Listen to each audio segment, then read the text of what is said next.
ओम सभी को नमस्ते। ओम का उच्चारण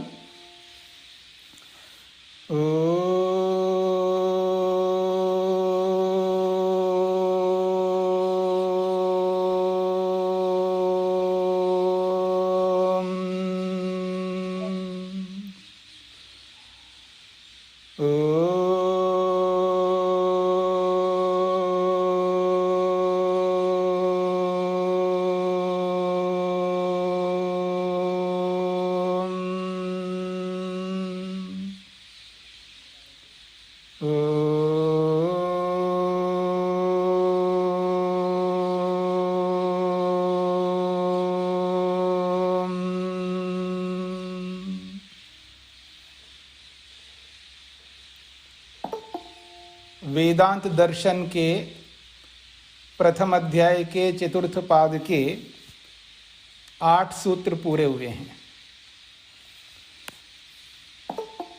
प्रसंग चल रहा है प्रकृति जगत का निमित्त नहीं है और ना ज्ञेय है, जानने योग्य है। ज्योतिरुपक्रमा तु तथा ही अधीयते एके। ज्योति ही उपक्रमा तु तथा ही अधीयते एके। एके का अर्थ है कुछ आचार्य। एके ये बहुवचन में है। एके कुछ आचार्य, कुछ ऋषि लोग तथा ही अधीयते, वैसा ही पाठ करते हैं, वैसा ही पढ़ते हैं जैसे और उपनिषदों में प्रकृति को लेकर के कहा है। जो पीछे प्रसंग चला है ना कि प्रकृति जगत का निमित्त कारण है, क्योंकि वो सृजन करती है। अजामेकाम लोहित शुक्ल कृष्णाम बहुवी प्रजा सृजमानाम, ऐसा जो प्रमाण देकर के स्पष्ट किया था, उसी बात को समझाने के लिए कह रहे हैं। एके कुछ ऋषि लोग, आचार्य लोग तथा ही अधीयते, वैसा ही पाठ करते हैं जैसे श्वेताश्वतर उपनिषद में प्रकृति के लिए पाठ आया है। पर इसका ये अर्थ नहीं है कि वो निमित्त कारण है। ज्योति उपक्रमा, ज्योति उपक्रमा, ज्योति यानी जो सत्वरस्तम है उसको कहीं ज्योति के रूप में अर्थात तेजस के रूप में, जैसे कहा ना लोहित शुक्ल कृष्णाम, कहीं लोहित शुक्ल कृष्णा के रूप में, कहीं ज्योति के रूप में, अलग से अलग अलग शब्दों से बोला है। ज्योति का मतलब है तेजस, प्रकाश स्वरूप। तो ज्योति आदि की जो उपक्रमा, उपक्रमा का मतलब है आरंभ, प्रकृति को ज्योति आदि शब्दों से जो प्रारंभ किया है उपनिषद में, ये केवल श्वेताश्वतर उपनिषद में नहीं किया है। तथा ही एके अधीयते, वैसा ही कुछ और ऋषि लोग भी पाठ करते हैं। इसलिए उसको निमित्त नहीं मानो, उसको उपादान ही मानो। पूर्व सूत्रेण सह अस्य एक वाक्यता अस्ति। ये जो चमसवद अविशेषात, ये जो सूत्र है, उस सूत्र के साथ इस सूत्र का संबंध है। यानी उस सूत्र को इस सूत्र में जोड़ करके एक वाक्य बनता है। तो यही कहना चाहते हैं, पूर्व सूत्रेण सह, पूर्व सूत्र के साथ अस्य, इस सूत्र का एक वाक्यता अस्ति, एक वाक्यता है, यानी एक वाक्य स्वरूप है। क्या है पूर्व सूत्र? चमसवद अविशेषात, ये है। फिर इस सूत्र के साथ जोड़ दो, चमसवद अविशेषात ज्योतिरुपक्रमातु, ऐसा सूत्र बन जाएगा। चमसवद अविशेषात ज्योतिरुपक्रमा तु, यहाँ तक सूत्र बनेगा। बाकी तथा ही अधीयते एके, ये तो उदाहरण हो गया। अब क्या अर्थ होगा इसका? सा अजा, सा प्रकृति, वो जो प्रकृति है वो कैसी है? अजा, अजन्मा है, शाश्वत है, नित्य है, वो जन्मता नहीं है, ये जन्मती नहीं है। तो स अजा अलंकार है, उस प्रकृति को अजन्मा इस अलंकार से सुशोभित करके उस प्रकृति को ज्योति रूपक्रमाग्राह्य, उसको ज्योति आदि रूपों से ग्रहण करना चाहिए। यानी उस प्रकृति को कहीं ज्योति शब्द से, कहीं किसी शब्द से ऐसा बोला है, ऐसा ही उसको ग्रहण करना चाहिए। और वो ज्योति क्या है? ज्योति ही प्रकाशः। ज्योति का अर्थ है प्रकाश, और प्रकाश क्या है? सत्वम, वो सत्व है। तो प्रकृति जो है ज्योति स्वरूप है, अर्थात सत्व स्वरूप है। रज स्वरूप भी है, तम स्वरूप भी है। तो ज्योति स्वरूप बोला है उसको, तो वो सत्व स्वरूप है।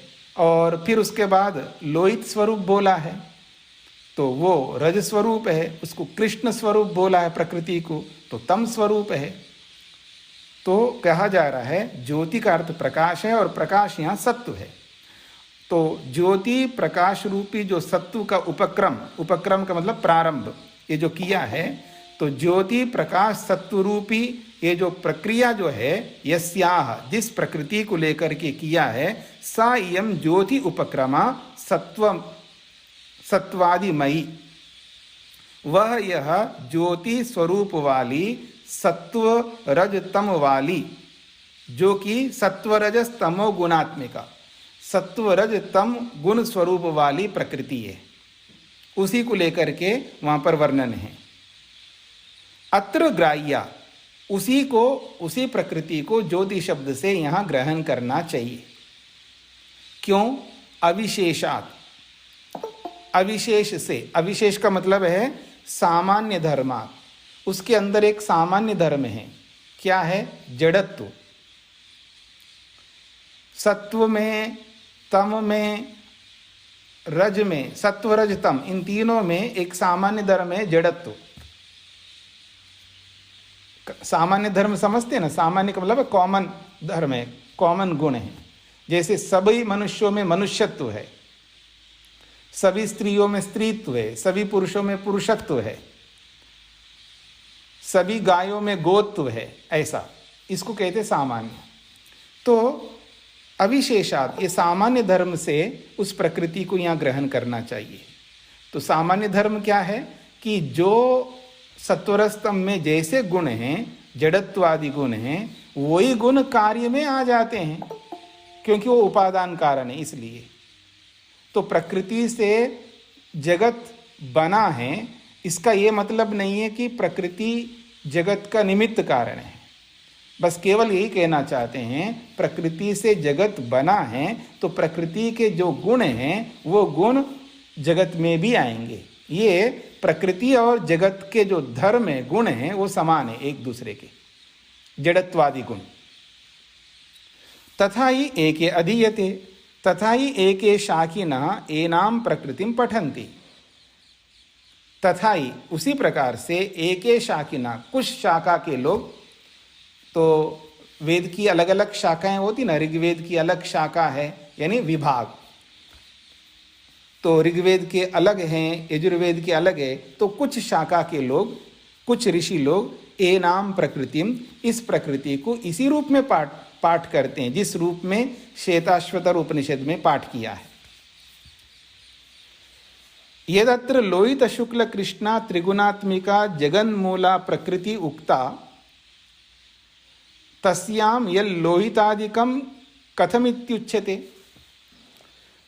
यदत्र, ये जो पीछे अजाम एकाम लोहित शुक्ल कृष्णाम, ये जो बात कही है उसको लेकर कह रहे हैं, जो लोहित शुक्ल कृष्णा, लोहित लाल सफेद काला रूपी ये जो तीनों गुणों से युक्त जो जगत का मूल प्रकृति कही गई है। शब्दार्थ कर रहा हूं मैं। यदत्र, जो यहाँ पर लोहित शुक्ल कृष्णा, लाल सफेद कृष्ण, ये तीन हो गए ना, तो त्रिगुणात्मिका, तीनों गुणों वाली जगत मूला, जगत का जो मूल प्रकृति है, उसको उक्ता, पीछे कहा है। तस्याम, उस प्रकृति में, यत लोहितादिकम, जो लाल सफेद कालापन जो बोला है, कथम इति उच्यते, उसमें कैसे हैं ये लाल सफेद कृष्ण, कैसे है उसके अंदर? तो दिखती तो है नहीं प्रकृति, आपको कैसे पता लगा है कि उसमें लाल है, सफ़ेद है, कालापन है? कैसे पता लगा? वो तो दिखती नहीं है, प्रकृति सूक्ष्म है।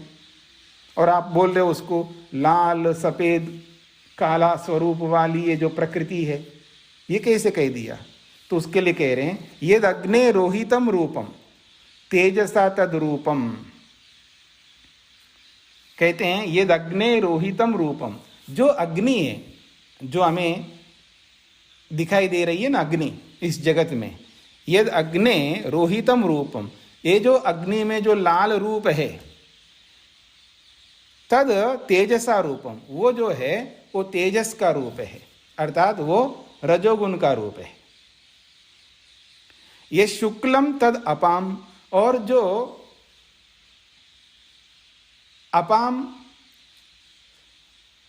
ये शुक्लम जो सफेद गुण है, तद अपाम, वो जल के अंदर जो सफेदपन है वो वास्तव में उस सत्व का गुण है। यद कृष्णम तद अन्न, अच्छा मैं पीछे गए क्या? हाँ, ठीक पढ़ रहा हूँ। यद अग्ने रोहितम रूपम तेजसस तद रूपम, यद शुक्लम तद अपाम, यद कृष्णम तद अन्नस्य। तो कहते हैं यद अग्ने रोहितम रूपम, जो अग्नि में जो लाल रूप है वो किसका है? तेजसा तद रूपम, वो तेजस का रूप है। और यद शुक्लम, और जो सफेद है, तद अपाम, वो पानी का रूप है। यद कृष्णम तद अन्नस्य, और जो कालापन है वो अन्न का है। तो यहाँ अन्न शब्द से पृथ्वी को कहा है छांदोग्य उपनिषद में, पृथ्वी को कहा है। अन्न जो है पृथ्वी से होता है ना, तो अन्न जो है पृथ्वी का धर्म है, क्योंकि पृथ्वी से ही अन्न उत्पन्न होता है। तो अन्न शब्द से पृथ्वी को कहा है। और अपाम का मतलब जल है, और ये जो तेजस का मतलब है सूर्य है। तो जो अग्नि में जो लाल रूप है वो तेज का है, वो सूर्य का है। और जो ये शुक्लम तद अपाम, और जो आपको सफ़ेद दिखता है वो पानी का रूप है। और यद कृष्णम, जो आपको कालापन, कहीं पर भी कालापन दिखता है, वो पृथ्वी का है, ये बोला है। तो अब इन पदार्थों में, चाहे वो सूर्य हो, चाहे वो पानी हो, चाहे वो पृथ्वी हो, इनमें ये जो सफ़ेद, लाल और ये जो कालापन दिख रहा है, ये कहाँ से आएगा? उपादान कारण से ही तो आएगा ना। कारण में जो गुण होंगे वही तो कार्य में आएंगे। कारण में तो वो गुण है ही नहीं है, और कार्य में कहाँ से आएंगे? तो हमें ये समझना है ना कि ये रूप किसका होगा। भाई सत्वर स्तंभ 3 है, सत्वर स्तंभ में से किसका गुण है ये लाल रूप? तो कहा कि ये रजोगुण का है। और ये जो सफेदपन है ये किसका गुण है? तो कहा ये सत्व का है। और ये जो कालापन है वो किसका है? वो तम का है। इसलिए बोला है मूल प्रकृति को लोहित शुक्ल कृष्णा, लाल, सफेद और काला स्वरूप में ये 3 गुणों से युक्त ये मूल प्रकृति है। इसलिए बोला है क्योंकि वही रूप कार्य पदार्थों में दिखाई देते हैं। तो श्वेताश्वतर उपनिषद में लोहित शुक्ल कृष्णा के रूप में बोला है, और छांदोग्य में रोहित शुक्ल और कृष्ण के रूप में बोला है। तो ऐसे अलग अलग शब्दों से बोला है। केवल श्वेताश्वतर उपनिषदकार ने नहीं बोला है, बाकी उपनिषदकार लोग भी ऐसा ही पाठ करते हैं प्रकृति के गुणों को लेकर के। तो अब भाष्यकार कह रहे हैं प्रकृतो यत् सत्वम तद अग्ने रूपम। ये इसको आप थोड़ा सा चेंज कर सकते हैं। यहाँ पर ये गलत लिखा हुआ है, प्रकृतो यत् सत्वम तद अग्नि रूपम। प्रकृति में जो सत्व है वो अग्नि का रूप है, वो अपाम रूपम कहना चाहिए। इसको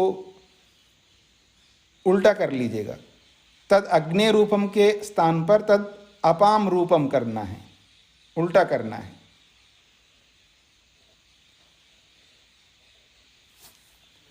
क्योंकि प्रकृति में जो सत्व है वो पानी का स्वरूप है, और यद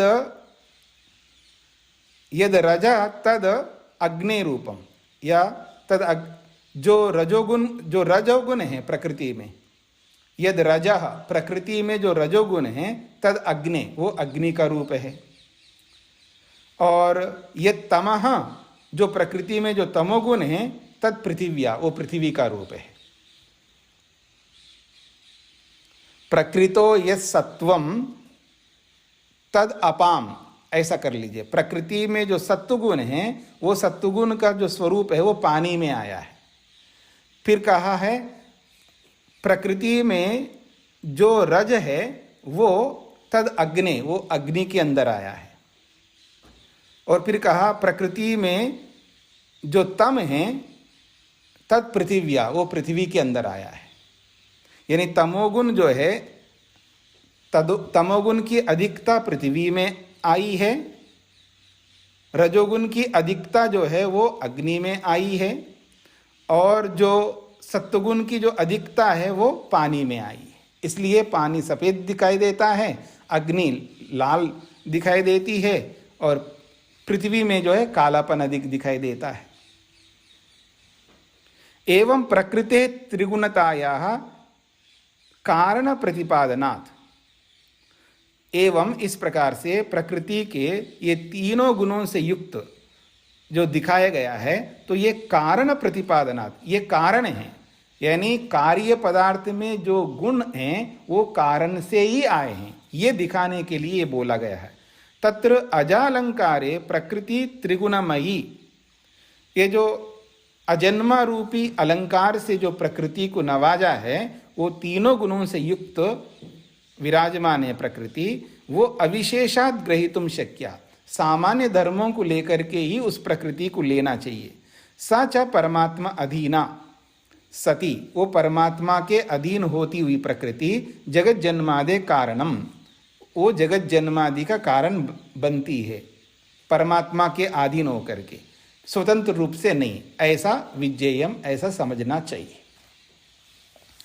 तो सूत्र का अर्थ लिख लीजिएगा।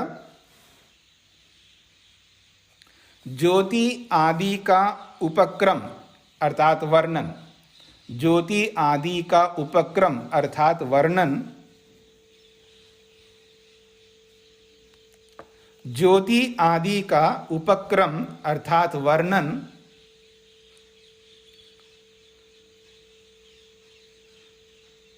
अजारूप प्रकृति का ही है। ज्योति आदि का उपक्रम अर्थात वर्णन अजारूप प्रकृति का ही है। ज्योति आदि का उपक्रम अर्थात वर्णन अजारूप, क्योंकि प्रकृति का एक विशेषण है ना अजा, तो अजारूप प्रकृति का ही वर्णन है। वैसा ही अन्य शास्त्र या अन्य ऋषि लोग पाठ करते हैं, वैसा ही अन्य ऋषि लोग पाठ करते हैं।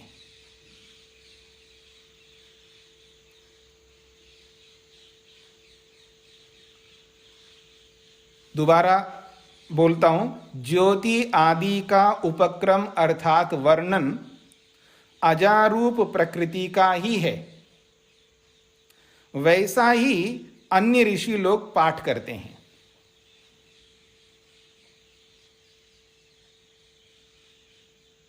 स्वामी जी, पास के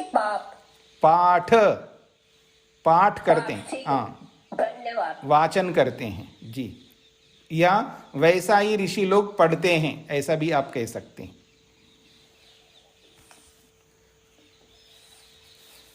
अब ये जो प्रकृति को लोहित शुक्ल कृष्ण शब्द से जो बोला है, ये तो एक कल्पना से बोला है ना। तो ये कल्पना क्यों किया जा रहा है, अर्थात कल्पना, ये तो काल्पनिक है, कल्पना करके बोला जा रहा है, तो कल्पना तो करना ही चाहिए ना। कल्पना जो है दो प्रकार की होती है, एक अच्छी कल्पना, एक बुरी कल्पना, अर्थात जिसको आप कहते हैं व्यर्थ कल्पना। एक तो अच्छी कल्पना करनी चाहिए ना, जैसे मैं कल्पना करूं कि मैं बहुत अधिक भीड़ में जाकर के योग को बता दूं या दर्शन पढ़ा दूं या मैं वेदों का प्रचार करूं, मैं ऐसा कल्पना कर सकता हूं ना। मैं, मेरे सामने लाखों लोग बैठे हुए हैं और मैं वेद प्रवचन कर रहा हूं, तो ऐसी कल्पना कोई बुरी कल्पना तो नहीं है।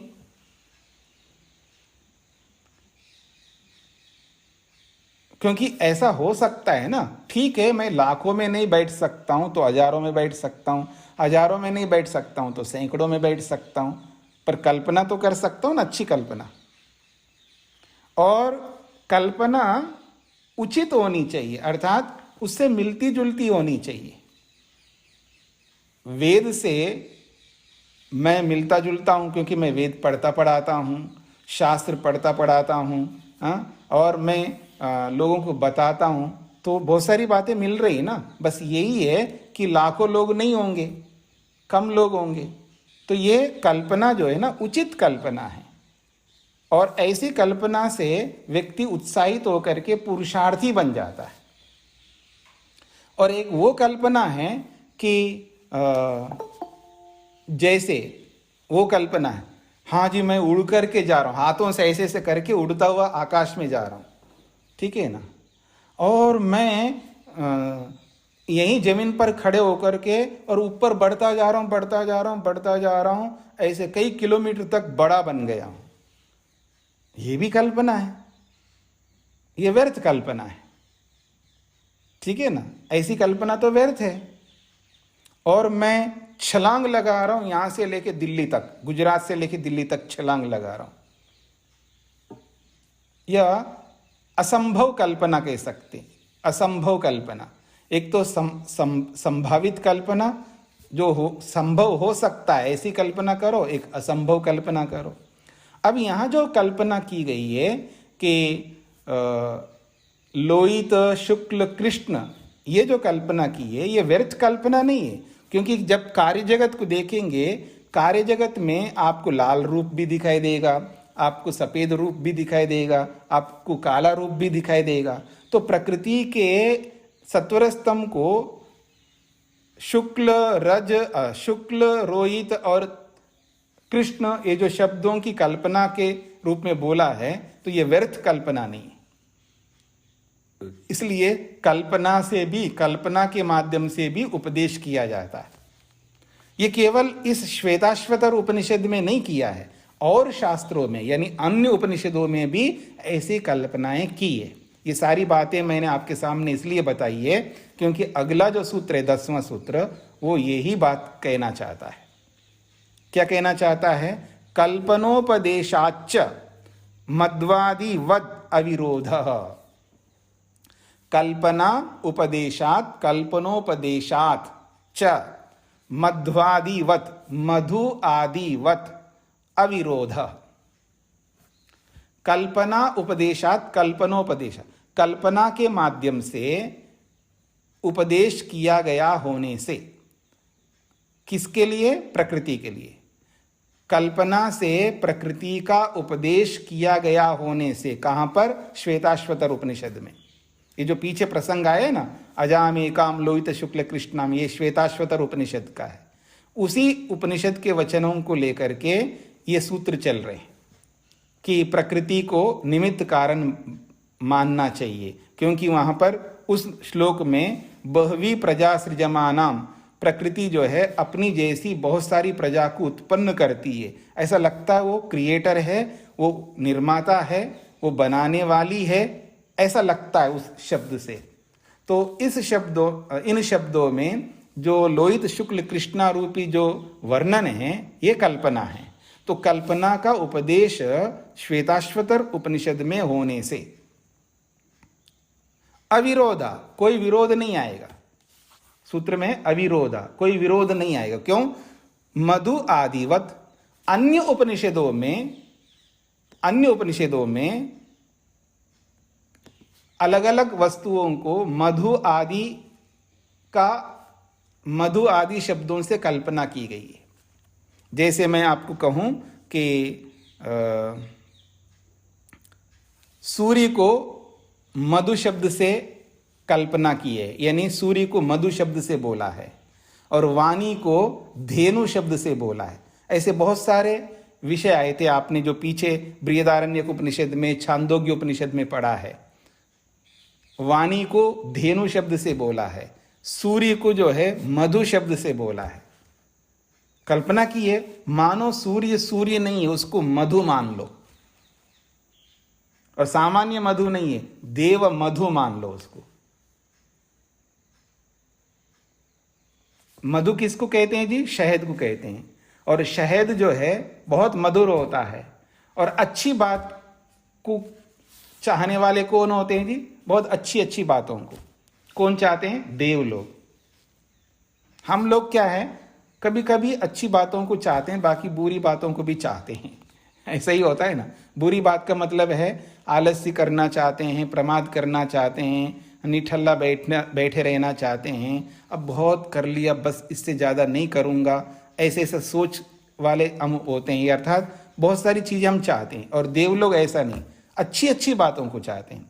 तो वो देवता जिसको चाहते हैं, वो ऐसी हो जैसे मधु के समान। मधु को सभी लोग चाहते हैं, सभी को प्रिय होता है मधु, क्योंकि मधुर होता है। और सूर्य जो है वो मानो सूर्य को मधु बोला है, तो सूर्य को सभी लोग चाहते हैं। सभी कौन? देव लोग चाहते हैं। सूर्य में क्या गुण है जी? सूर्य में प्रकाश है। प्रकाश विद्या का द्योतक है, ज्ञान का प्रतीक है ना प्रकाश। तो ऐसे सूर्य को कौन नहीं चाहेगा? देव, सभी लोग चाहेंगे। तो देव मधु कहते, देवताओं के द्वारा चाहने योग्य सूर्य। तो सूर्य को मधु शब्द से बोला है, कल्पना की है, उसको मधु बोला है। ऐसे वाणी को धेनु शब्द से बोला, धेनु कहते गाय को। अब कोई अन्यथा नहीं ले, कोई पंजाबी व्यक्ति हो, कोई हरियाणवी व्यक्ति हो, हरियाणा के हो, यानी हरियाणा पंजाब में रहने वाले हैं, वो धेनु को ना चाहें, ऐसा कैसे हो सकता है? सुबह उठते ही उनको दूध चाहिए जी, दही चाहिए जी, मक्खन चाहिए जी, हाँ, और घी चाहिए जी। ये सब कहाँ से आएंगे? धेनु से ही तो आएंगे ना। तो वाणी को धेनु शब्द से, वाणी को धेनु बोल दिया है। ये कल्पना है। जैसे धेनु को सभी लोग चाहते हैं, ऐसे ही उत्तम वाणी को सभी लोग चाहते हैं, अच्छी वाणी को सभी लोग चाहते हैं। तो केवल श्वेताश्वतर उपनिषद में ही कल्पना नहीं की गई है, अन्य उपनिषदों में भी कल्पना की गई है, जैसे मधु आदि शब्दों के समान। इसलिए अविरोधा, कोई विरोध नहीं आएगा। अगर कल्पना भी की जाती है, उस कल्पना से शास्त्र में कोई विरोध नहीं आ सकता। तो कल्पनोपदेशात च, श्वेताश्वतर उपनिषद में कल्पना के माध्यम से प्रकृति का उपदेश होने से अविरोधा, कोई विरोध नहीं आता है। मधु आदिवत, जैसे मधु, धेनु आदि शब्दों के समान। ये सूत्र का अभिप्राय है। पहले भाष्य को समझ लेते हैं। कहते हैं प्रकृति सत्वरजस्तमो गुणात्मिका। प्रकृति सत्वरजस्तमो गुणात्मिका। प्रकृति जो है वो किस स्वरूप वाली है? सत्वरज तम गुण स्वरूप वाली है। और उसी को श्वेताश्वतर ने लोहित शुक्ल कृष्णा, वो लोहित शुक्ल कृष्ण स्वरूप वाली कहा है और अजा कहा है। तो लोहित शुक्ल कृष्ण अजा यद उच्यते, प्रकृति को लाल सफेद काला के रूप में जो कहा जाता है, तत्खलु कल्पना उपदेशात, वो काल्पनिक उपदेश है। कोई ये समझे कि सत्तू जो है सफेद है, ऐसा ना समझे, ये तो कल्पना है, कल्पना से उसको सफेद बोल दिया है। रज को कोई समझे कि वो लाल लाल होता है, नहीं है, ये तो काल्पनिक है शब्द, ये कल्पना से उपदेश है। सत्तू कैसा होता है? मानो सफेद होता है। जैसे सफेद जो है ना शांत होता है, तो सत्तू भी शांत होता है। शांति का प्रतीक है ना सफेद। हाँ जी, कहीं मृत्यु होती है ना, और फिर लोग बुलाते हैं, तीसरा दिन होता है, ऐसा कुछ होता है, आप देखेंगे सभी सफेद कपड़े पहन करके आते हैं। आते नहीं आते? क्यों आते हैं जी? शांति का प्रतीक है, एकदम शांत, अपने मन को शांत करता है व्यक्ति। मन में शांति चल रही होती है, उतावलापन नहीं होता है, उर्दंगपन नहीं होता है, जहाँ मृत्यु होती है और होने के बाद में, जलाने के बाद तीसरे दिन या 10वें दिन कभी बुलाते हैं ना सभी लोगों को, तो सब लोग शांत रहते हैं, उनकी मानसिकता भी शांत होती है। उस शांति को देने का प्रतीक है, एक चिन्ह, एक सिंबल है। किसी को देख करके आदमी एकदम शांत हो जाता है। चमकीले भड़कीला अगर कोई ऐसी रंग रूप होगा तो उसको देखते ही मन के अंदर दूसरा स्वरूप आ जाता है। तो वर्ण से भी बहुत अंतर पड़ता है, वर्ण अपने आप में बहुत महत्व रखते हैं। तो कहा जा रहा है ये जो लोहित शुक्ल कृष्ण अजा स्वरूप वाली जो बात कही गई है, तत्खलु कल्पनोपदेशात, वो काल्पनिक रूप से उपदेश किया गया होने से, तस्माच्च कारणात, इसी कारण से नहीं कश्चित विरोधो अत्र भवति, अगर ऐसा उपदेश करने से यहाँ पर कोई विरोध होता हो, ऐसी कोई बात नहीं, कोई विरोध नहीं आ सकता। क्यों? मध्वादिवत, मधु आदि शब्दों के माध्यम से जैसे और पदार्थों के लिए कथन किया है, उसी के समान यहाँ भी समझना चाहिए। यथा ही असौ वा आदित्यो देव मधु, ये छांदोग्य में आया है। एक प्रसंग है, बहुत लंबा प्रसंग है, वहाँ पर अलग अलग शब्दों से वहाँ पर उपमा दी गई है। तो कहते हैं असौ वा आदित्य, ये जो आदित्य है, सूर्य है, ये मानो इसको देव मधु, देव मधु है। ये देवानाम मधु, देव मधु, देवताओं का मधु है, यानी देवता लोग इसको शहद के रूप में मानते हैं। यानी देवता लोग सबसे अधिक आदित्य को अपनाते हैं, क्योंकि आदित्य में जो वर्ण है, प्रकाश है, उसको चाहते हैं। और प्रकाश जो है ज्ञान का प्रतीक है। इसलिए परमात्मा को जब बोलते हैं ना, आदित्य वर्णम तमसः परस्तात्, वो आदित्य सूर्य के वर्ण वाला है, अर्थात ज्ञान स्वरूप वाला है। और तमसा परस्तात्, वो अंधकार से अर्थात अज्ञान से परे हैं। तो देवाना मधु, देव मधु, ये देवताओं के लिए मधु है, देव मधु कहलाता है आदित्य, क्योंकि प्रकाश ज्ञान का प्रतीक है और देवता लोग सबसे अधिक उसको चाहते हैं। वो प्रकाश रूपी ज्ञान जो है मानो मधु है, जिसको देव लोग चाहते हैं। वाचम धेनुम उपासीता, और वाणी को, वाचम का मतलब वाणी, वाणी को धेनु मान करके उसकी उपासना करो, यानी उसका सदुपयोग करो। धेनु यानी गाय की उपासना नहीं होती है, गाय का सदुपयोग, उपासना का मतलब है उसका उपभोग करना। एक्चुअल में उपासना का अर्थ मैंने आपको कई बार बोला है, उपासना का अर्थ है उपभोग करना। ईश्वर की उपासना का मतलब है ईश्वर का उपभोग करना। अब ईश्वर का उपभोग क्या होता है जी? खाने का उपभोग करो जी, भोजन का उपभोग करो, तो भोजन पेट में डालोगे, उसका उपभोग होगा, उसको यूज कर लिया, अर्थात उसका सुख ले लिया आपने। तो ऐसे ही ईश्वर का सुख लेना ही ईश्वर की उपासना है। एक्चुअल में ईश्वर की उपासना वो होती है जिससे साक्षात सीधा सीधा ईश्वर से सुख लेना। उपासना में सुख ही लिया जाता है, या यूं कहूं ईश्वर की उपासना में ईश्वर के गुणों को धारण किया जाता है, तो ईश्वर के गुणों का उपयोग किया जाता है, यही ईश्वर की उपासना है।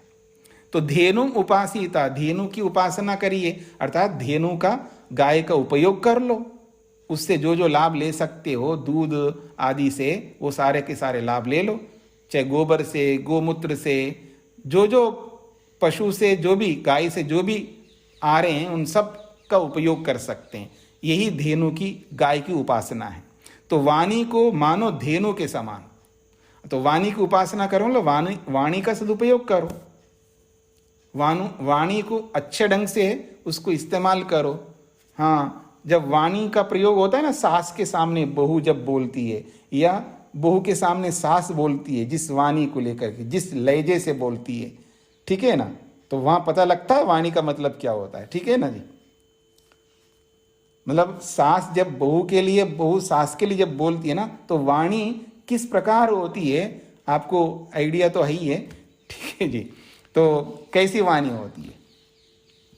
जब हम जैसे लोग जब सास के सामने आ जाते हैं, रिश्तेदार, बड़े बड़े लोग, जो भी संबंधी लोग जब सास के सामने बैठते हैं, तब बहू आ जाती है सास के पास में, देखो जी ये हमारी बहू नहीं है, उसके पीठ थपथपाती हुई सास बोलती, ये बहू नहीं है, ये हमारी बेटी है। और जब सारे गेस्ट जाएंगे तो पता लगेगा वो बेटी है या बहू है। ठीक है जी। ये जो वाणी है कितनी अच्छी होती है। खैर, तो कहने का अभिप्राय ये है कि वाणी को अच्छा बनाना है हमको। तो जैसे धेनु गाय होती है तो उसका सदुपयोग किया जाता है, ऐसे वाणी का भी सदुपयोग करना चाहिए, व्यर्थ रूप में उसका प्रयोग नहीं करना चाहिए। गाय तो है लेकिन उसका उपयोग ही नहीं कर रहे हम लोग। मतलब गाय तो है, जहां भी गाय हैं, उपयोग कैसे करेंगे जी? जब गाय का दूध पियोगे, गाय का घी खाओगे, गाय का मक्खन खाओगे, तब गाय का उपयोग होगा। गाय के होते हुए भी उसका उपयोग हम नहीं ले रहे। हमें कहना पड़ता है कि आप दूध गाय का पिया करो, गाय का घी खाया करो, गाय का मक्खन खाया करो, हमें बताना पड़ता है। विदेश की बात नहीं कर रहा हूं, भारत के लोगों के लिए, वहां तो गाय का ही करते हैं वहां। ठीक है। तो कहने का अभिप्राय है वाणी को धेनु के रूप में, आदित्य को देव के रूप में बोला जा रहा है। वहां भी कल्पना की है अच्छे अर्थ में। तो केवल हम श्वेताश्वतर में ही कल्पना नहीं हो रही है, और उपनिषदों में भी देखिए, यहां पर एक प्रमाण दिया छांदोग्य का, एक प्रमाण दिया बृहदारण्यक का। तो अलग अलग उपनिषदों में भी ये कल्पना की गई है। तो यही कह रहे हैं आदित्यो न मधु तथापि मधु उच्यते। देखिए, आदित्य शहद नहीं है, फिर भी उसको मधु कहा गया है यहाँ पर। वांग न धेनु तथापि धेनु उच्यते। वाणी गाय नहीं है, फिर भी उसको गाय के रूप में बोला जा रहा है। केवलम किमपि सादृश्यम उपलभ्य कल्प्यते। देखिए, यहाँ केवल किसी को धेनु कहना, किसी को मधु कहना, एक समानता देखी जा रही उसमें। एक सादृश्य का मतलब है एक समानता। भाई, आदित्य में, सूर्य में क्या समानता है? मधु जो है मधुर होता है, और ज्ञान जो है देवों के लिए मधुर है। देवों के लिए प्रिय क्या है? देव किससे प्रेम करते हैं? देवों का प्रिय क्या है? वो ज्ञान है। ठीक है जी। तो ज्ञान एक प्रकार से, नॉलेज एक प्रकार से मधु तुल्य है। जैसे मधु को सभी लोग चाहते हैं, ऐसे देवलोग जो है ज्ञान को चाहते हैं। तो मानो देवों के लिए वो मधु जैसा है। ऐसे वाणी के लिए भी बोला धेनु। सादृश्य, एक समानता दिखाना चाहिए। तो धेनु को सभी लोग चाहते हैं, तो अच्छी वाणी को, वेद रूपी वाणी को सभी लोग चाहेंगे, क्योंकि वेद वाणी में सारी अच्छी बातें हैं। और जब वेद को पढ़ेंगे तो पता लगेगा इसमें क्या अच्छी बातें हैं। कोई कहता है जी कुरान में भी तो अच्छी बातें, बिल्कुल है, किसने मना किया कि उसमें अच्छी बात नहीं है? पर बात यह है कि आप पहाड़ खोदो और मिले चूहा, तो ऐसे काम क्यों करो? आप वेद पढ़ो तो वहाँ अच्छी अच्छी बातें हैं ना, वो सारी अच्छी बातें वेद में ही हैं। और वेद में से लेकर के कोई दूसरी पुस्तकों में भी कुछ अच्छी बातें ले लेता है तो ले लेता है, वहाँ पर बुरी बातें भी होती हैं ना। वहाँ पर बहुत सारी बुरी बातें हैं। बुरी बात का मतलब है आप जानते ही हैं क्या क्या कहता है वो। ठीक है। तो वेद में मानव मात्र के कल्याण के लिए, सबके लिए बताया गया है ना, पर बाकी पुस्तकें सबके लिए नहीं है, व्यक्ति विशेष के लिए हैं। तो इसलिए जो मानव मात्र के लिए वेद, ठीक इसी प्रकार से ये जो वाणी है इसको धेनु मान करके बोला है। तो एक सादृश्यता, एक समानता तो दिखाई दे रही ना उसमें। तद्वद अत्रापि प्रकृति अजा त्रिगुणमयत्वस्य सादृश्यम उपलभ्य अजा त्रिवर्णमयी कल्पिता। जैसे बृहदारण्यक में, छांदोग्य में आदित्य को और वाणी को जिस समानता को लेकर के वहां पर कल्पना की गई है, तद्वत उसी के समान अत्रापि इस श्वेताश्वतर उपनिषद में भी प्रकृति अजा, प्रकृति को अजन्मा बोला है। त्रिगुणमयत्वस्य सादृश्यम उपलभ्य, तीनों गुणों की समानता को वहां पर पा करके अजा त्रिवर्णमयी, अजन्मा जो प्रकृति है वो 3 वर्णों वाली है, ऐसी कल्पिता कल्पना की गई है। न तो सा अजा जगत सर्जन कार्य स्वतंत्रा। इस कल्पना में ये नहीं कहा गया है कि वो अजन्मा रूपी जो प्रकृति है वो जगत की उत्पत्ति में स्वतंत्र कारण है, ये नहीं बताया गया वहां पर। और फिर वो स्वतंत्र होकर के सृजमाना और वो संसार को बनाने वाली है, इति न विज्ञेयम, ऐसा नहीं समझना चाहिए, ये बात कही है। तो उस उपनिषद में, श्वेताश्वतर उपनिषद में, जो अजाम एकाम लोहित शुक्ल कृष्णाम इस श्लोक के माध्यम से प्रकृति संसार को बनाती है जो बोला है, वहां पर एक साधारण गुणों को लेकर के बोला है, और वो ईश्वर के अधीन होकर के वो प्रकृति से कार्य जगत बन रहा है, केवल उपादान कारण के रूप में लेना है, और प्रकृति के जो सामान्य गुण हैं वो कार्य जगत में आते हैं, ये बताना वहां पर उद्देश्य है। वहां ये उद्देश्य नहीं है कि प्रकृति साक्षात स्वयं संसार को बनाती है, ऐसा बताना उद्देश्य नहीं है, ये कहना चाहते हैं। तो सूत्रार्थ लिखिएगा, अजारूपी प्रकृति को, अजारूपी प्रकृति को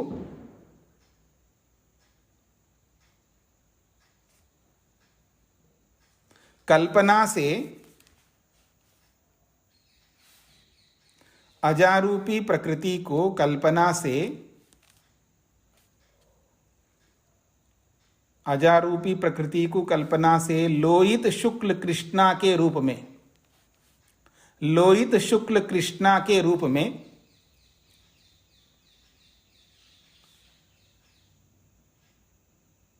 अजारूपी प्रकृति को कल्पना से लोहित शुक्ल कृष्णा के रूप में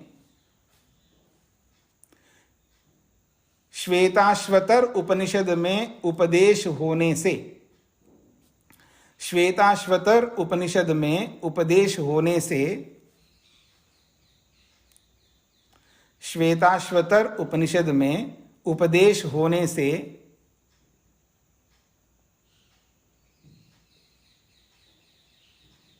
कोई विरोध नहीं आता।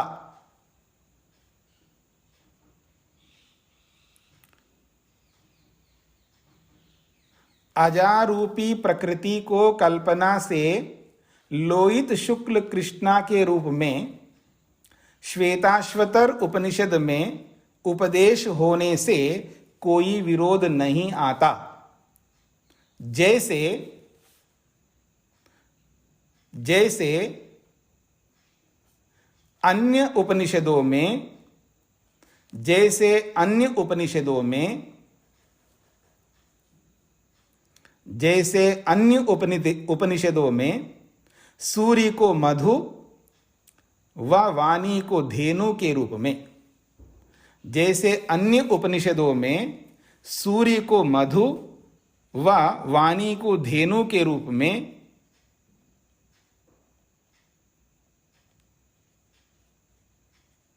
उपदेश किया गया है,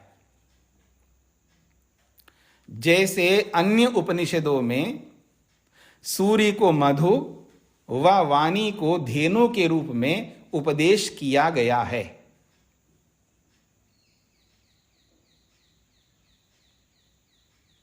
एक बार मैं रिपीट करता हूं, अजारूपी प्रकृति को कल्पना से लोहित शुक्ल कृष्णा के रूप में श्वेताश्वतर उपनिषद में उपदेश होने से कोई विरोध नहीं आता। जैसे अन्य उपनिषदों में सूर्य को मधु व वाणी को धेनु के रूप में उपदेश किया गया है। स्वामी जी जी, जो 9वां सूत्र है, मेरे को ना प्रकृति यत सत्व तद अग्नि रूपम, ये वाला नीचे वाला पूरा मेरे को समझ में नहीं आया, क्या कह रहे हैं? प्रकृति में जो सत्व है, प्रकृति में जो सत्व है, वो सत्व जो है कार्य जगत में पानी में है। प्रकृति में 3 तत्व है ना, सत्व रज तम, तीनों को मिलाकर के प्रकृति कहते हैं। तो प्रकृति के अंदर जो सत्वगुण है, वो सत्वगुण कहाँ आया है? कार्य जगत में, पानी में आया है। तो पानी में जो सफेद दिखाई दे रहा है वो सत्व का रूप है, और प्रकृति में जो रजोगुण हैं वो कार्य जगत में कहाँ हैं? तो जो सूर्य है, जो अग्नि है, उसमें जो लाल रूप है वो रजोगुण का है।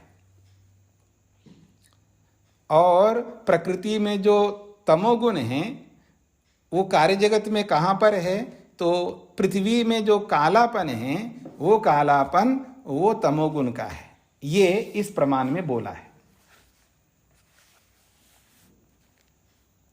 हाँ जी, विजय माता जी, स्पष्ट हो गया? हाँ जी, हाँ जी, हो गया जी। तो अब आगे बढ़ते हैं जी।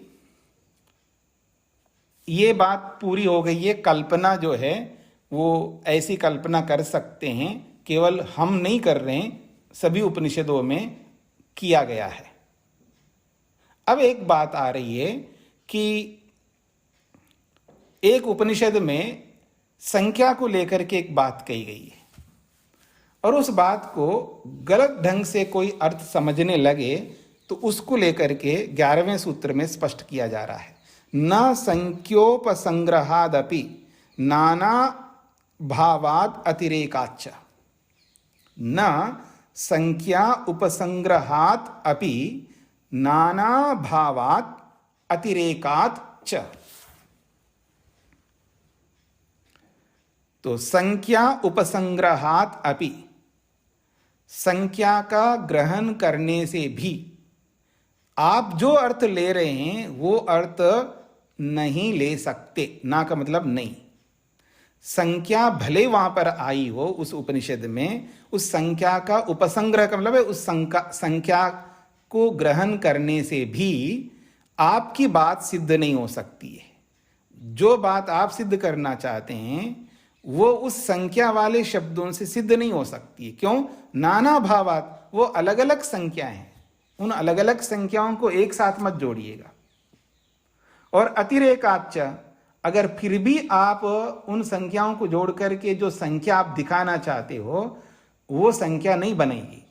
अतिरेकात का मतलब है उस संख्या से भी बढ़कर अधिक संख्या सिद्ध हो जाएगी। ये भाष्य से समझ में आ जाएगा। मैं आपको मोटे तौर पर बोलूं कि प्रकृति के कार्य यानी जगत के कार्य, इन सबको मिलाएंगे तो 25 संख्या आती है। 25 संख्या, जैसे सांख्य दर्शनकार ने 25 तत्व बताए हैं। और 25 तत्व को बताने के लिए अगर मैं दो शब्दों का बोलूं, पंच पंचा, पंच पंचा को आप गुणा कर दीजिएगा। पंच का मतलब है 5, 5 × 5 कितने हो जाएंगे जी? 25।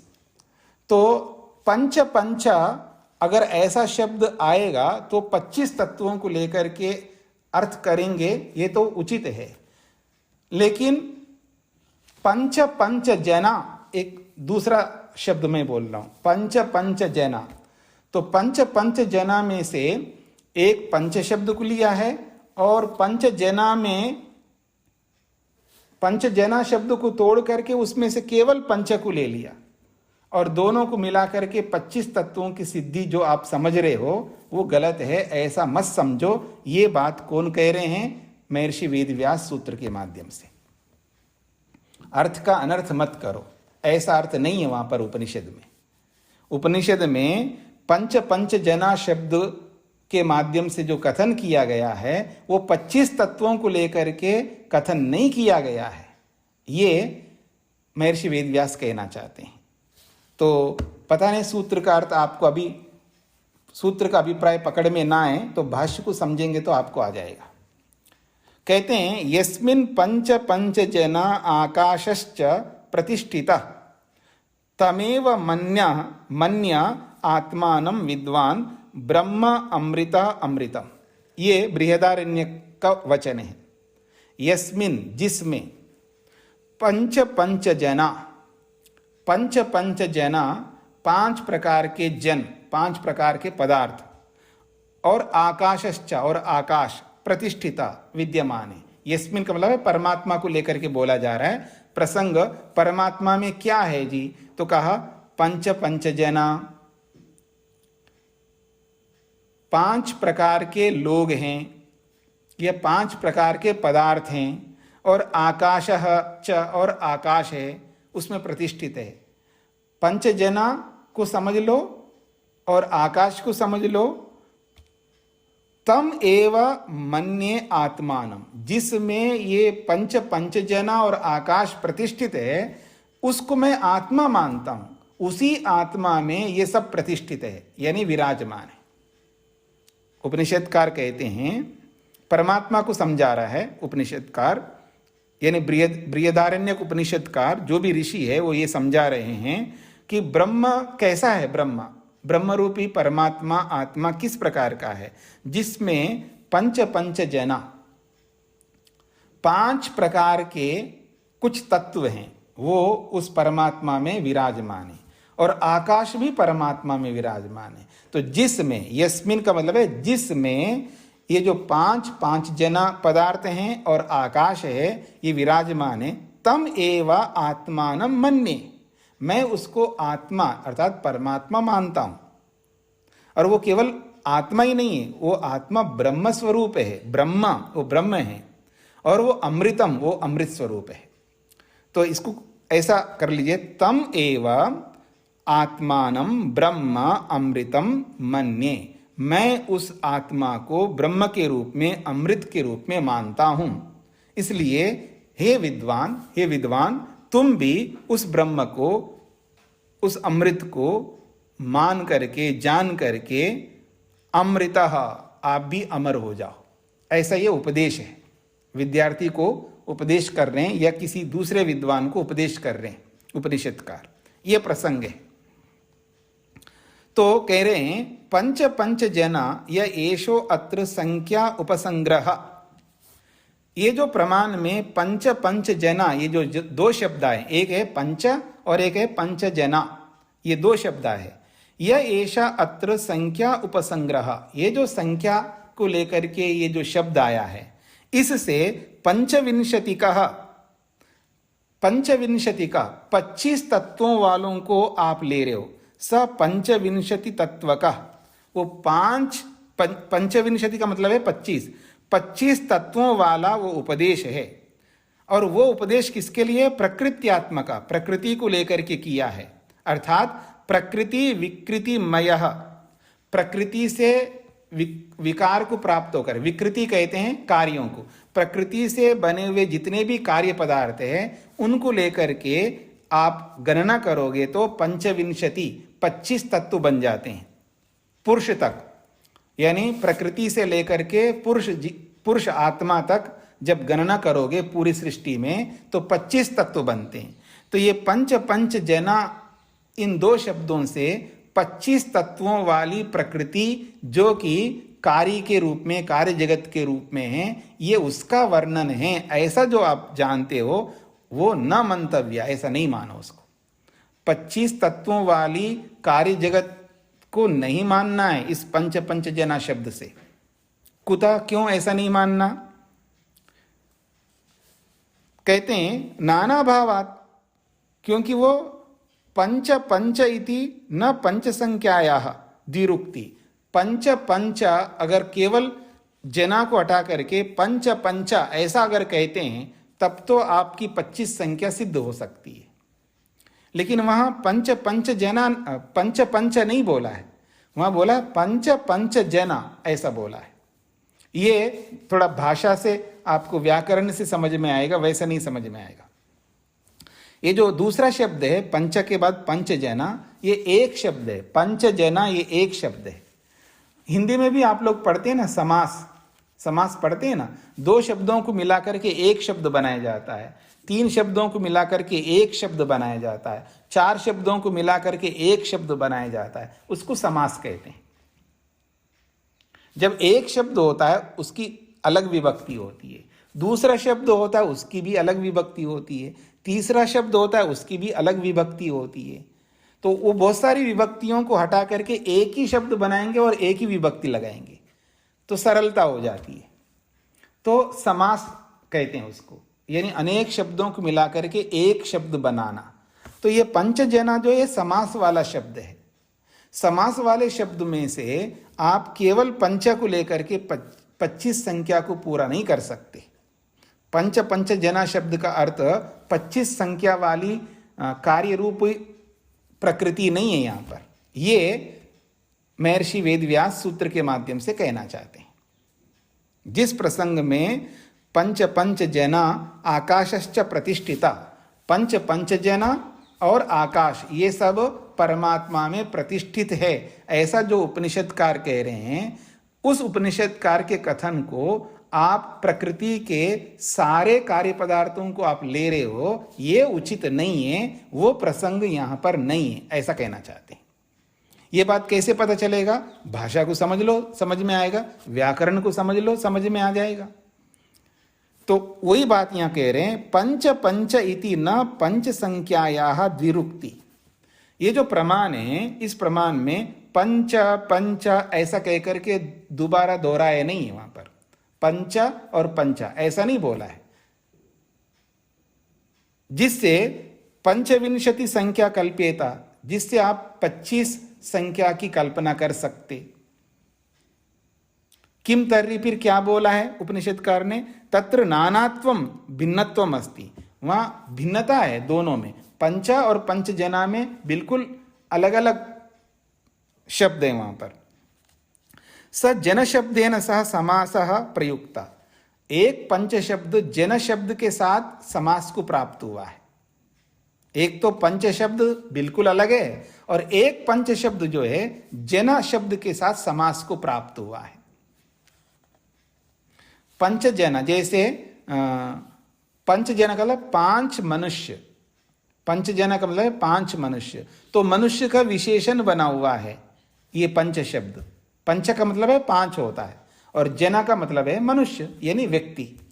तो पंच जना का मतलब है 5 व्यक्ति। वो व्यक्ति मनुष्य भी हो सकता है, वो व्यक्ति और कोई भी पदार्थ हो सकता है, मतलब कोई भी वस्तु हो सकती है। और मनुष्य, जना शब्द जो है व्यक्तिवाचक है, मनुष्यवाचक नहीं है। यहां पर इस प्रसंग में जना शब्द जो है कहीं मनुष्य के लिए भी आता है, जना शब्द वस्तु के लिए भी आता है। यह व्याकरण का विषय है। तो जो पंच जना में जो पंच शब्द के साथ में जो जना जुड़ा है वो समास से बना हुआ है। तो उस समास युक्त पद को आप दूसरे पंच शब्द के साथ जोड़ करके 25 संख्या को पूरा नहीं कर सकते आप। व्याकरण में एक नियम है, पंच पंच, अगर ऐसा आ जाए तब आप 25 तत्व बना सकते हैं। लेकिन यहां दूसरा जो पंच शब्द है वो केवल स्वतंत्र पद नहीं है, वो जना शब्द के साथ जुड़ा है, तो वो जना का विशेषण है, जना रूपी शब्द का विशेषण है। इससे 25 तत्व नहीं निकल सकते व्याकरण की दृष्टि से, भाषा विज्ञान की दृष्टि से। इससे केवल 5 ही तत्व सिद्ध होते हैं। पंच पंच जना, पहला शब्द पंच है और दूसरा पंच जना शब्द है। इन दोनों को मिलाएंगे तो 5 ही तत्व निकल के आएंगे, 25 तत्व कभी नहीं निकल सकते व्याकरण की दृष्टि से। ये यहां पर ये बोला जा रहा है। तो पंच पंच जना शब्द से, यानी पंच पंच जना, इन दोनों शब्दों से 5 तत्व ही सामने आएंगे, 25 तत्व सामने नहीं आ सकते। हाँ, 25 तत्व तब आ सकते हैं जना शब्द को हटा दो तो। अब हटा नहीं सकते, समस्त पद में से एक को हटा करके एक को लेकर के आप अर्थ नहीं कर सकते। पंच जना में से केवल पंच को लेकर के आप अर्थ कर लो और जना को छोड़ दो, ऐसा नहीं कर सकते। समास युक्त पद है तो पूरे को लेकर के आपको अर्थ करना होगा, आधे को लेकर के अर्थ नहीं कर सकते। ये भी एक नियम है। तो यहां पंच पंच जना का अर्थ 25 तत्व नहीं है, केवल 5 तत्व है यहां पर। ये यहां पर कहना चाह रहे हैं। क्यों, कैसे पता लगेगा? नानात्वात्, क्योंकि ये दोनों अलग अलग शब्द है। पंच शब्द अलग है और पंच जना शब्द अलग है। दोनों एक दूसरे के साधक वाले नहीं यहां पर, उस अर्थ में 25 तत्व को बनाने के लिए ये कहना चाहते हैं। नानात्वात् का मतलब है दोनों अलग अलग है। तो कह रहे हैं तत्र नानात्वम भिन्नत्वम अस्ति, दोनों में भिन्नता है पंच और पंच जना में। प्रथमा पंच शब्दस्तु संख्यावाची, ये जो पहला जो पंच शब्द है ये संख्या को बताने वाला शब्द है। किंतु अन्य पंच शब्दों न स्वतंत्र, और जो दूसरा जो पंच शब्द है वो स्वतंत्र शब्द नहीं है। सा जन शब्देन सह समासे प्रयुक्ता, वो जन शब्द के साथ में समास के साथ जुड़ा हुआ है। पंचजना इति एकम पदम, इसलिए पंचजना जो है ये एक पद है। अच्छा, समय पूरा हो गया आपका। चलिए इसको कल हम देखेंगे। पता नहीं आपको ये सारी बातें ऊपर ऊपर से निकल रही हैं अथवा जो भी है, केवल व्याकरण की थोड़ी सी बात आ गई है। बीच बीच में भाषा विज्ञान को लेकर के भी बोला जाता है, पर मैं जहाँ तक हो सके सरल करने का प्रयत्न कर रहा हूँ। पता नहीं आपको कितना समझ में आ रहा है कि एक नियम है, जब संख्याओं को बोला जाता है तो वहाँ पर जैसे आप ये त्रिशप्ता पर्यंत विश्वा रूपानि बिभ्रता जैसे आप पढ़ते हैं, ऐसा और भी जगह अलग अलग संख्यावाची शब्द आते हैं वेदों में। तो वहाँ पर गणितीय हिसाब को दिखाते हैं। आप यजुर्वेद पढ़ेंगे, वहाँ बहुत संख्याएं आती हैं वहाँ पर, और उनसे बहुत सारी संख्याओं को बोला जाता है। इतनी इतनी संख्या वाले ये तत्व है। तो वो संख्याओं को लेकर के कैसे गणना की जाती है, वो एक अपना नियम है उसका। जब आप यजुर्वेद पढ़ेंगे या और अथर्ववेद पढ़ेंगे, तो जहाँ जहाँ ये संख्या को लेकर के जब कोई बात कही जाती है, वहाँ पर उन संख्याओं को जोड़ते हैं आपस में। तो किस संख्या को किस संख्या के साथ कैसे जोड़ना होता है, ये भी एक नियम है शास्त्र की। तो वैसे ही यहाँ पर भी पंच जना को यदि जोड़ते हैं तो उसी नियम के अनुसार 5 ही तत्व हैं इसका। पंच जना का अर्थ 5 वस्तुओं को परमात्मा ने धारण किया है और आकाश को धारण किया है, ये इन शब्दों का अर्थ निकलता है। ऐसा अर्थ ना लेकर के कोई इस पंच जना को 25 तत्वों को धारण करता है, अगर ऐसा अर्थ कर रहे हैं तो ये उचित नहीं है, ऐसा वेद व्यास कहना चाहते हैं। अब आपके मन में आ सकता क्यों उचित नहीं है, ये भी तो एक अर्थ हो सकता है। बिल्कुल हो सकता है, लेकिन आगे के प्रसंग से आपको पता लगेगा यदि ऐसा अर्थ लेंगे तो फिर वहां विरोध आता है, क्योंकि उसके अतिरिक्त भी धारण कर रहा है परमात्मा। फिर वो 25 तत्वों से अतिरिक्त तत्व बन जाएंगे। कुल 25 तत्व ही हैं, कुल 25 तत्व हैं। तो उसी प्रसंग में आगे एक और बात कही जा रही है, उससे 25 की जगह 27 पदार्थ बन रहे हैं, संख्या बढ़ रही है। तो फिर आपके 25 तत्वों की जो गणना वो व्यर्थ हो जाएगी। इसलिए आप ऐसा अर्थ मत करो, यहां 25 तत्वों वाला नहीं है, 5 तत्वों वाला है, ये वेद व्यास कहना चाहते हैं। यानी उपनिषद में जो संशय उत्पन्न हो रहा है, उसी संशय का तो समाधान है वेदांत। जैसे आकाश को लेकर के या अलग अलग अंतरा शब्द को लेकर के, वायु शब्द को लेकर के, बहुत सारे शब्दों को लेकर के जो संशय उत्पन्न हुआ है, उसी संशय का या उन्हीं संशयों का समाधान वेदांत है। तो उन्हीं समाधानों में ये भी एक समाधान है। यहाँ संख्या को लेकर के जिन तत्वों को आप ले रहे हो, वो तत्व उतना नहीं लेना है, इतना लेना है, ये बताना भी इस सूत्र का अभिप्राय है और वेद व्यास का भी यही अभिप्राय है। बाकी बातें आगे करेंगे, थोड़ा सा समय आपका अधिक ले लिया। ओम